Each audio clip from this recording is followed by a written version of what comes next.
The Name Jar by Yangsook Choi. Through the school bus window, Une looked out at the strange buildings and houses on her way to her new school. It was her first day, and she was both nervous and excited.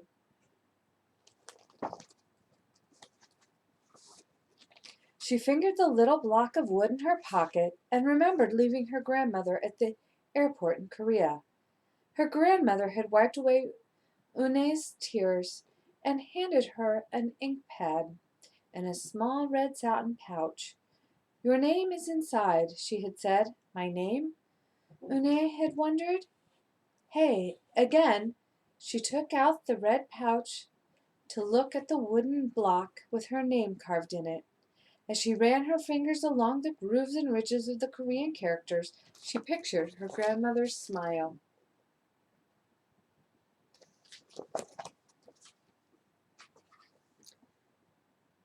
"Is that thing for show and tell?" a boy asked Une, surprising her.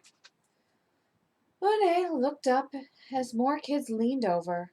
"No, it's mine," Une answered, quickly putting the pouch back in her pocket. "Are you new here? What's your name?" a girl asked. "Une," said Une. "Une?" the girl asked, scrunching her face. "Ooh, ooh, ooh, Une?" some kids chanted. No, Une corrected. It's spelled Unhei. It's pronounced Une. "Oh, it's yo hey," the boy said, like you hey? What about hey you? Just then the bus pulled up to the school and the doors opened. Une hurried to get off. "You hey! Bye bye!" the kids yelled as she left.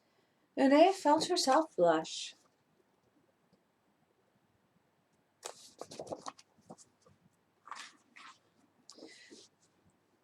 Une stood in the doorway of her new and noisy classroom. She was relieved that the kids on the bus had gone to another room. But her face was still red. "Aren't you going in?" asked a curly-haired boy with lots of dots on his face. "You're the new girl, right?" he asked cheerfully. Une nodded, and before she could walk away, the boy took her hand and pulled her through the door. "Here's the new girl," he announced so loudly that the teacher, Mr. Cocytus, almost dropped his glasses. Mr. Cocytus thanked him and greeted Une. "Please welcome our newest student," he said to the class. "She and her family just arrived from Korea last week." Une smiled broadly and tried not to show her nervousness. "What's your name?" someone shouted. Une pictured the kids on the bus. I haven't picked one yet," she told the class, "but I'll let you know by next week." As Mr. Cocytus showed her to her desk, she felt many round, curious eyes on her. "Why doesn't she have a name?" she heard someone whisper. "Maybe she robbed a bank in Korea and needs a new identity," a boy said.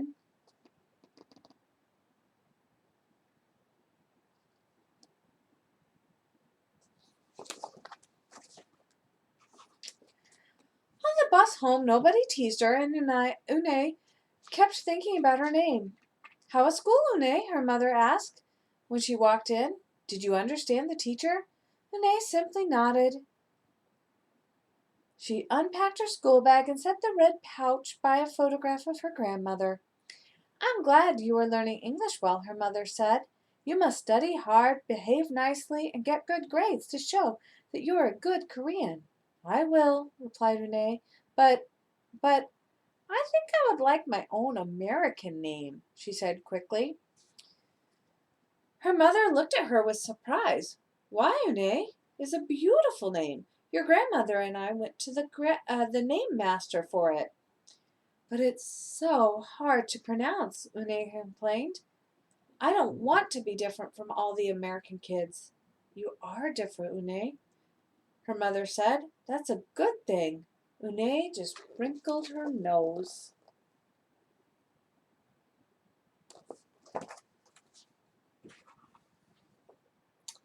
Later that day, Une and her mother went grocery shopping in their new neighborhood. They passed Vidal's Falafels, Tony's Pizza, and Dot's Deli. A big graffiti-painted garbage truck roared like a lion as it took off down the street. Nothing sounded or looked familiar until they got to Kim's Market. The sign was in both English and Korean. Her mother picked up cabbage to make kimchi, Korean-styled spicy pickled cabbage, and other vegetables and meat. She also found some seaweed, Une's favorite for soup. It made Une smile. Just because we've moved to America, her mother said, doesn't mean we have to stop eating Korean food.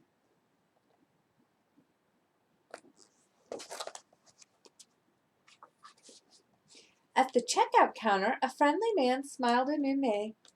Helping your mother with the shopping? He asked. Une nodded. I'm Mr. Kim, he said. And what's your name? Une, she answered. Oh, what a beautiful name, he said.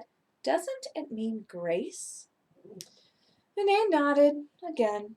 My mother and grandmother went to a name master for it, she told him. A graceful name for a graceful girl, Mr. Kim said as he put their groceries into bags. Welcome to the neighborhood, Une. That evening, Une stood in front of the bathroom mirror. Hi, my name is Amanda, she said cheerfully. Then she wrinkled her nose. Hi, my name is Laura. Maybe not. Her smile turned down. Nothing seemed right. Nothing felt right. I don't think American kids will like me, she worried as she began to brush her teeth. Hi, my name is Shuji, she said in the mirror with her mouth full of toothpaste.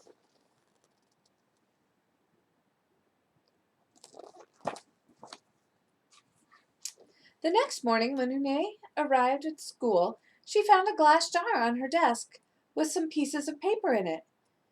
Une took one out and read it aloud. Daisy? That's my baby sister's nickname.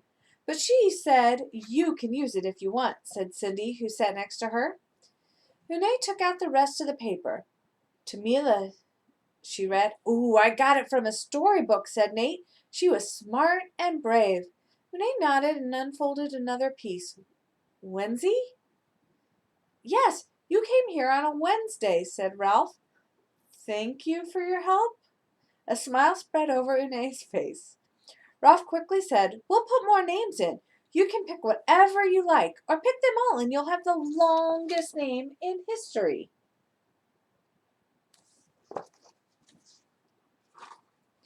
At 3 o'clock, the bell rang for the end of the school day. Une looked out the window and saw it was sprinkling. It's the same rain, she thought, but in a different place.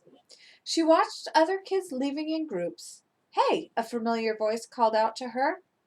Une turned around to see the curly-haired boy again. I'm Joey, he said. And you don't have a name? Une thought for a moment. Well, I can show you, she said, and took out the small red pouch. She pressed the wooden block to the ink pad and then stamped it on a piece of paper. This is my name stamp, she said. My grandma gave it to me. In Korea, I can use it as a signature when I open a bank account or write a letter. And whenever I miss my grandma, I use it to fill a piece of paper. Want to try it? She offered the stamp to Joey, and he carefully inked the stamp and pressed it hard on the paper. The red character gleamed against the whiteness. Wow, that's beautiful, Joey said. Can I keep the paper? Sure, Une said, then the two of them shared her umbrella as they walked to the school bus.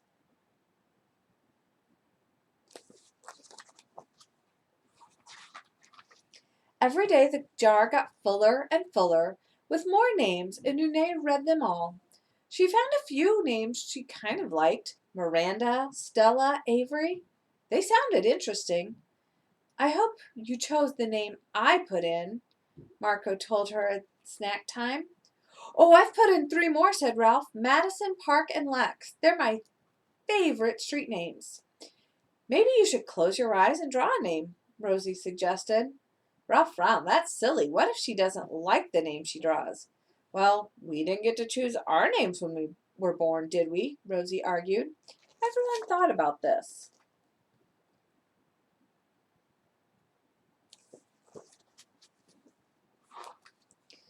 When Une got home from school that day, her little brother ran to give her a letter.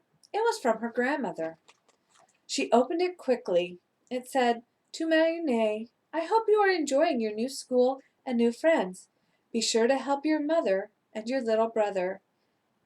Here the moon is up, and there the sun is up. No matter how far apart we are, and no matter how different America is from Korea, you will always be my Une, your grandma forever." Une took out her wooden stamp and filled a paper with it.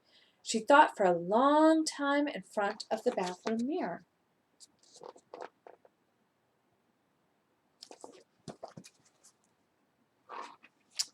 On Saturday, Une walked to Mr. Kim's store. Mr. Kim was helping a customer, but he looked up and greeted her. "Hi, Une." "Hello, Mr. Kim," Une replied. She felt as if she were back in her old neighborhood in Korea. "Hey," said the customer, turning around. It was Joey. "Your name is Une?" he asked her, with his eyes open wide. Une looked quickly at Mr. Kim, who turned to Joey. She nodded slowly. "Yes, it's pronounced Une. It means grace," Mr. Kim added. "Une," Joey said slowly, and this time perfectly. It made Une smile. "I'll have it ready for you tomorrow," said Mr. Kim to Joey. "Thank you, Mr. Kim. See you Monday, Une," Joey said to her. He left before she could ask him why he was at the store.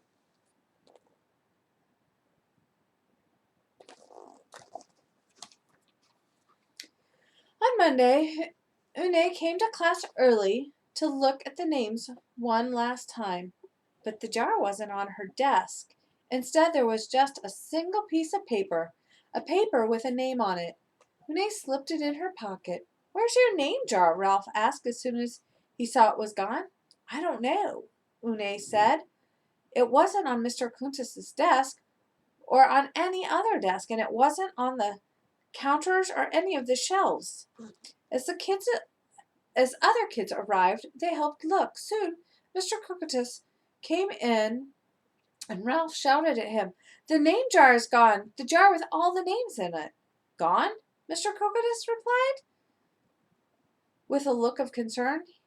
He asked Une, "Did you get a chance to read all the names?" Une nodded, and she took a breath. "I'm ready to introduce myself," she said.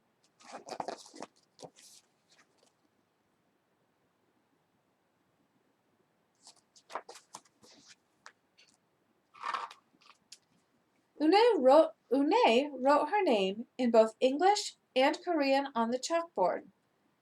"I liked the beautiful names and funny names you thought of for me," she told the class, "but I realized I like my name the best, so I chose it again. Korean names mean something. Une means grace. Grace, grace, Une," shouted Ralph. Everyone tried to say it. "Yana oni ana unhe." Une said her name again, slowly and clearly. Soon the kids began to say it better. Even Mr. Cocatus. They applauded Une's choice. "I was named after a flower," Rosie whispered to Une. "Lots of American names have meaning too," Mr. Cocatus reminded everyone.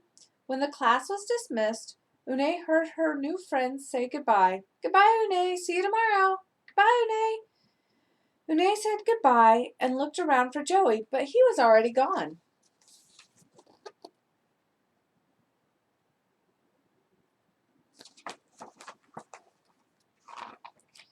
Une, come downstairs." Mother called up to Une. "Your friend is here." Une rushed down to see who she meant.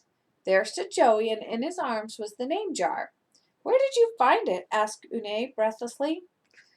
Joey looked embarrassed. "Well, Well, I took it, but only because I wanted you to keep your own name, and you did."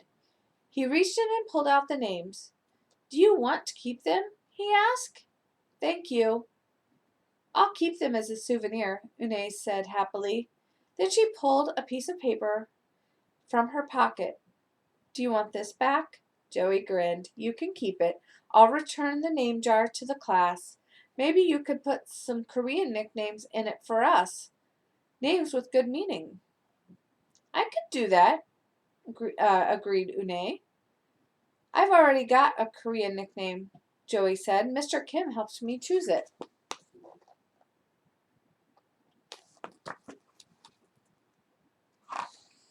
Carefully, he pulled a small silver felt pouch from his pocket. Then he took out a dark wooden stamp with beautiful Korean characters carved sharply into it. He pressed it on the ink pad and then on a piece of paper next to her name. "Chinku," read Eunhye. "That means friend." And Chinku smiled back. The end.